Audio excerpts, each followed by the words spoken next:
O ayan guys, mga kalingap, pagdikit ni Miss R.A. Garcia kay Papa Eds, linawin natin, issue nga ba?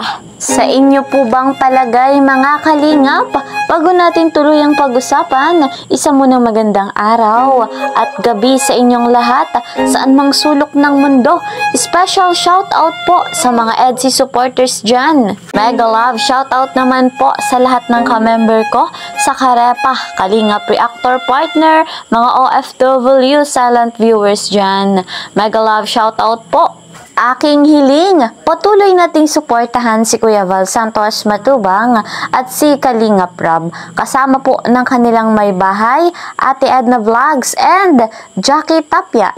We are one Kalingap, one family. Kaya naman po akong inyong lingkod, Kalingap Kiel, ay patuloy po na naglalambing. Sa bago po sa aking munting channel, please po subscribe, like and share my videos. At huwag niyong kakalimutan, click the notification bell para po lagi kayong updated sa aking mga videos. Ayan mga kalingap, ang EDSI nga po ay nasa Hong Kong na kasama ang ibang mga kalingap.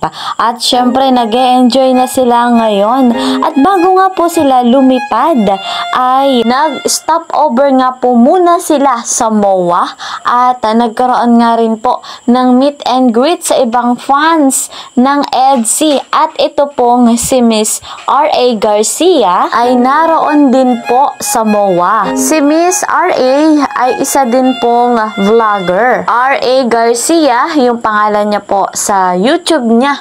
At eto guys, yung ka-artista community. Sa pagkakataon nga pong iyon ay naka-live si Miss R.A. at marami rin pong camera ang nakatutok sa kanila. Dahil nga po dyan mga kalingap ay mayroong ilang mga fans ang nakapansin sa galaw nga po ni Miss R.A. Pero guys, mga kalingap, meron pong sagot dyan si Miss R.A. Narito po, panoorin natin. Nako, dumidikit-dikit ka kay Edo, delikado yan. Wala, hindi kami tanong, baby girl. Saka mga mas matanda tao sa kanila, happy na nila ako. Thank you. Sa tingin mo, ilang taon na si Ed? 29 na daw siya, di ba? 29 ka ng birthday ko, di ba? Oo.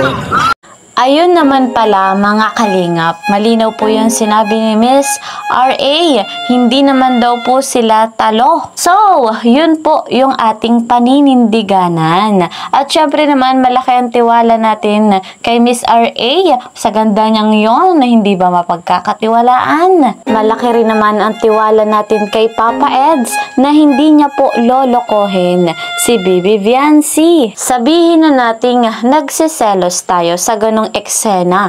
Pero guys, mga kalingap, okay lang yon dahil ang one and true love ni Papa Eds ay walang iba kundi si Wifey. Ayan mga kalingap, dahil nga po nasa Hong Kong na sila, abangan natin ang iba't ibang pasabog ng love team na EDSI. At syempre, ngayon nga po ay nagagala na sila.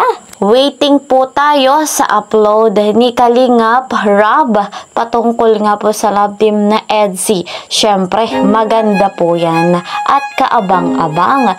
Yan guys mga kalingap, yan po muna ang ating update. See you po sa next video. Mag-iingat po kayo palagi. Bye-bye!